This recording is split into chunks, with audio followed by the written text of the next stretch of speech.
Feng Shui miti in zmote o Feng Shuju. Sem Tanja Glažar in danes vam bom razložila, kakšna je razlika med Feng Shui simboliko in pravim Feng Shujem. Pravi Feng Shui so elementi. Niso trinoge žabe, niso kovančki, niti rdeče denarnice. Trinoga žaba s kovančkom v ustih. Feng Shui pravi, baje, da mora biti na vhodu obrnjena s kovancem in z usti proti vhodu, da ujame vsak kovanček, na katerem potem sedi. Zgolj mit. Feng Shui, žaba, trinoga žaba je mit, je simbolika vzhoda. Pri nas moramo uporabljati simbole, ki so značilni za naše okolje. To ni Feng Shui, to je zgolj simbolika. Smejoči Buda mora biti zato, da ga pobožamo po trebuščku in potem se nam bo smejalo celo življenje. To je zgolj simbolika vzhoda. Pri nas imamo čisto drugo kulturo. Ne postavljamo Bud v kot, ampak mogoče so naši predniki imeli kakšen božji kotek. Seveda poznamo področja, kjer je energija namenjena povezovanju z okolico, z vesoljem in z drugimi frekvencami. Ampak na tisto področje postavimo nekaj, kar predstavlja našo kulturo. Ne vem, mogoče je to razpelo, angelček, slika Marije, če vam je seveda to blizu. Drugače pa ne bo nobene škode, če ne boste imeli Bude za Feng Shui v stanovanju. Tolstica na jugovzhodu prinaša finance.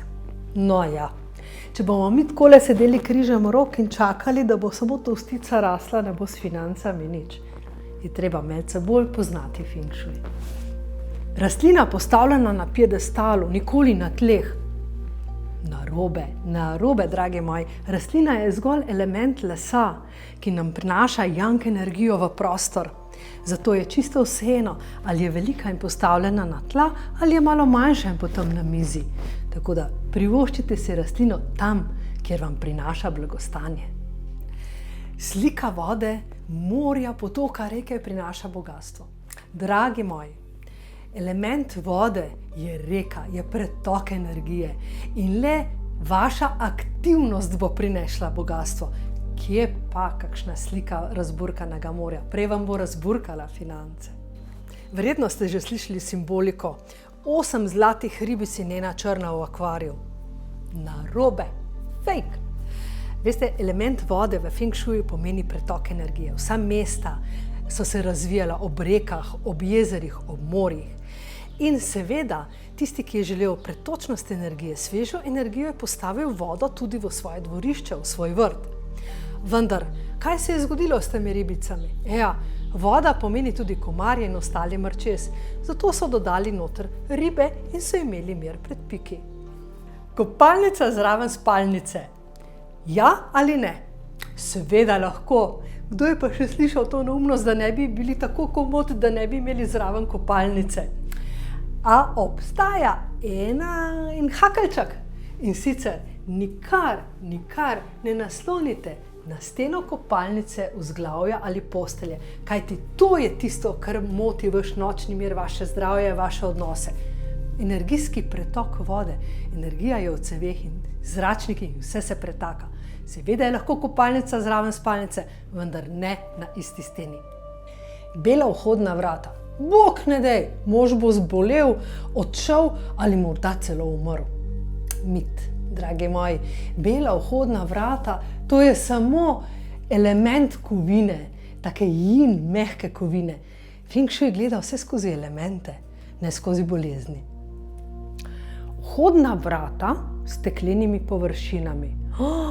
Vmešavanje tretje osebe v zakon. Mit ali resnica?